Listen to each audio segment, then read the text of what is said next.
And welcome back to the Hot Lap. We're talking Max Verstappen's teammates. Now, I would like to say something, it's going to be controversial, but I doubt Max would win the championship in Red Bull's second seat if he was the second driver.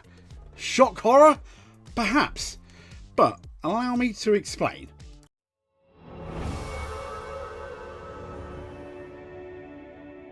So here we go.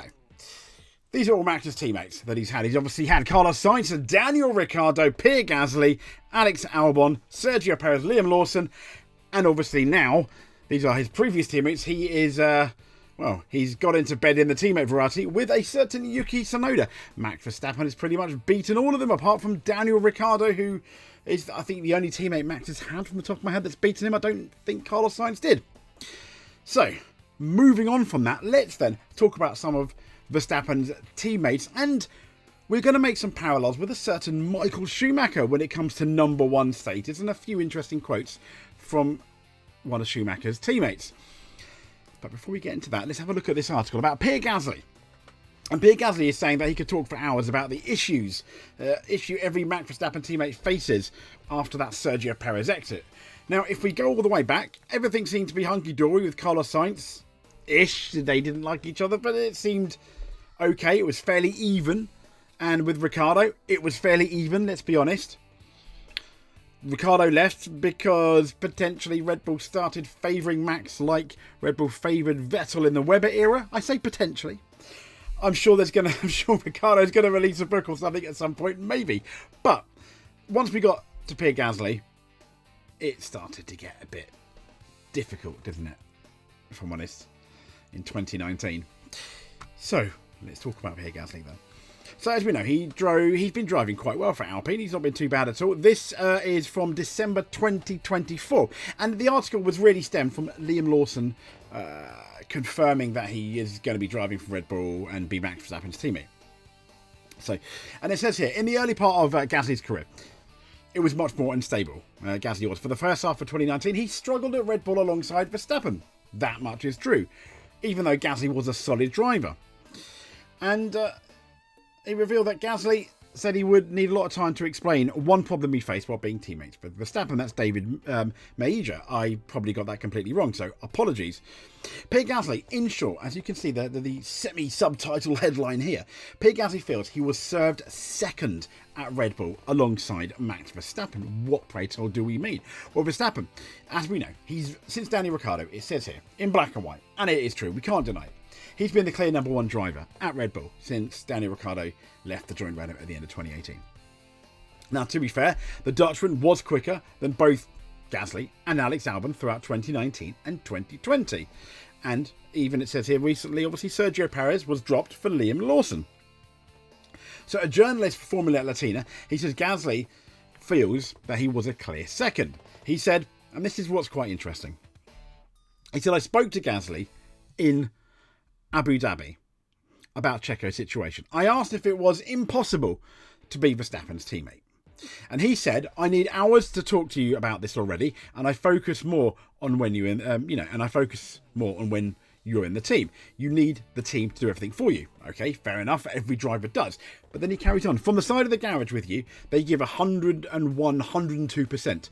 What they give from there, they take from you, he said. And he felt he was served very much a second at Red Bull as Max's teammate. Red Bull have always centred around one main figure, Max Verstappen. Now, Gasly was much slower than Verstappen and even finished a lap down. And that was all the way at the Austrian Grand Prix in 2019. And he was talking about it could be mentally taxing being Verstappen's teammate. And he's going to say Lawson is going to have to be wary of that. But what's quite interesting is he said and I imagine it potentially was from the beginning, maybe, that he didn't feel like he had Red Bull's full support. Which is obviously quite telling. And Red Bull were very much focused on Max Verstappen. In a way, that makes sense because Max Verstappen is their top guy. But as we've seen over the last couple of years, if they ever want to win a Constructors' World Championship, that's not going to happen. Now, you can make an argument that Red Bull don't care about the Constructors' World Championship. I can assure you, the bonuses for all the engineers and everyone, including the cleaner, are going to very much care. And but this what I thought was quite interesting and telling of Red Bull, and the I'm going to go there. Toxic environment that Red Bull's really been. Hopefully not now Mecchi is in charge. Posted 5 years ago today, Red Bull confirmed they were sticking with Gasly. 2 weeks later, he was dropped and replaced by Albon. And this is exactly, Red Bull adamant Gasly's seat is safe for the rest of 2019 for the F1 season, dated July 30th, 2019. Red Bull has silenced the talk that Pierre Gasly's future of the team is again in doubt after what was a difficult situation at the German Grand Prix. And Helmut Marko said this year won't change. We will end the season as we currently are. I guess you've got to look at the source. It is Helmut Marko. And then we have a couple of weeks later, August the 12th, 2019, Albon to replace Gasly at Red Bull from Belgium. The bombshell of the summer. Red Bull have taken the shock decision to get rid of Pierre Gasly, send him back to Toro Rosso and get Alexander Albon. It didn't really help. If I'm honest, it didn't really help Alexander Albon much either, did it? But let's go to the more recent thing as well. And that's Yuki Tsunoda replacing Liam Lawson at Red Bull. Now, Liam Lawson, he has been improving of late in terms of his finishes, etc. And there's an interesting article in Racing News 365 that Liam Lawson was both destroyed and saved by one drastic Red Bull decision, which I personally think is quite interesting. Liam Lawson was relieved of his Red Bull seat, as we know, after only 2 rounds of that 2025 season. He was demoted back to Racing Bulls and replaced by Yuki Tsunoda. And this article saying, on reflection, it's the decision that both destroyed and saved the New Zealander. So, Liam Lawson was chosen as Paris' teammate, which we already know. However, he immediately struggled inside the cockpit of what everyone considers, even Max Verstappen, of what was a troublesome RB21. A Q1 elimination during qualifying for Melbourne in the rain. Okay, it's in the rain. And although this is perhaps harsh to blame Lawson, it says who was kept out on slick conditions as Albert Park worsened in the vain hope of scoring points. Nonetheless, the lack of pace of the 23-year-old exhibited across the weekend was a cause for concern. The biggest disaster, it says, however, lay in wait. The following week at the Chinese Grand Prix, Lawson found himself at the foot of the field. He was at the back in both sprint and full qualifying. And after a second consecutive pointless round, the team took the ball by the horns and demoted him. They're saying it was a drastic measure. Now, let's be fair. You can only judge it on those two bad races, but you can make an argument. Has Yuki Tsunoda done that much better? Meh. It's a difficult one. It could be a difficult one to argue, couldn't it? Now, his return to Racing Bulls, Lawson looked out of sorts. He looked destroyed, didn't he? Doomsday scenario started to emerge, and Lawson who suddenly faced the prospect of completely losing his seat. And the article goes, Red Bull can be blamed for demoralising and demolishing Lawson in the way which it did. But here's where it gets interesting. Lawson also recently told Racing News 365 in an exclusive interview that certain decisions made by Red Bull at the time were ultimately used against him. Now in China, he said, we took a shot in the dark with the setup to try and learn something. For me, I was the understanding it was to help me develop for the future, to have an understanding of the car. So I was happy to drive with this sort of setup. The performance was then used to demote me from the team, basically. He said, I knew I was going to get 2 races. If I knew I was going to get 2 races, I'd have probably done things slightly differently. Absolutely you would have done. But I didn't at the time. I was maybe a bit naive, but I thought I was going to get longer and have time to learn. I think, to be fair, Lawson, we all did. However, recent evidence against Red Bull decisive action may have actually been a saving grace for him, though. To be honest. And as we know, Lawson scored points in 3 of the last 4 rounds, including a career-best 6th place at the Austrian Grand Prix. So that has done him in just wonders. But then you have to wonder why they were doing that setup and then why they held it against him. Which is weird. Yes, he is the number 2 driver. And obviously Pierre Gasly potentially has a lot to say. Yuki Tsunoda, maybe. Sergio Perez has also come out and his dad and stuff made suggestions. Sergio Perez has said, I was always saying about the car, and it's only recently that Max has been saying it as well. Now, as I began the video, I said Max wouldn't win in that second Red Bull car, and at the moment, and I don't think he would. Look at the way it's being run with Yuki Tsunoda. Yuki Tsunoda is not as bad as he is, like Sergio Perez, as bad as he is compared to Max Verstappen. So I think if Max was in the Red Bull seat, you have to wonder, Yuki Tsunoda hasn't even got the new stuff on the car. Partly, that is, for him, that is his fault for that crash in Imola. But if Max Verstappen was in that car, I don't know if he'd be winning those races. It's a good, potentially 2 or 3 tenths off. And what you also need to understand is when in the garage, everyone seemingly is obviously more for Max than anyone else. And I understand. He's their driver. He's the one they want to keep. But then it negates that second car. And drivers and all drivers are not as mentally strong, I believe, as we think. They need to know, they need to be loved, they need to be supported. You know, you need people to believe in you and to work with you, especially if you're starting to go 200 miles per hour plus round corners. You need that belief that it very much, those last few tenths is very much also a head game, as well as how fast the car will go. And that's why I'm saying if Verstappen was in that second car and treated like in that second car, I have my doubts whether he'd be winning as many races. I think that's true. Obviously, yes, I know, Max Verstappen is an amazing driver. He's one of the best drivers of his current generation, if not the best, and that probably wouldn't happen. I'm obviously speaking hypothetically.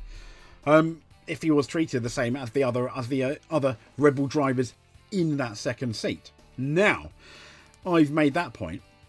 There is... I'd like to get to what I call a comparison for in relation to Red Bull second seat. Okay, so Red Bull. Now there is a comparison, and that is in between Verstappen's people and Michael Schumacher's people. That second seat for Michael Schumacher. In the Benetton, for example, he had Jos Verstappen, he had Johnny Herbert, and then when he went to Ferrari, he had Eddie Irvine and Rubens Barrichello, and that was very much the number one seat there. And I want to go forward and quickly talk to you about Johnny Herbert's comments. This is the F1 season review 1996, and I honestly believe that these comments parallel with how Verstappen's teammates feel, which I thought was interesting. Here we go. Have a listen. The new Sauber may be shrouded in secrecy, but Johnny Herbert's switch from Benetton is not. I think Benetton always made it a bit more difficult.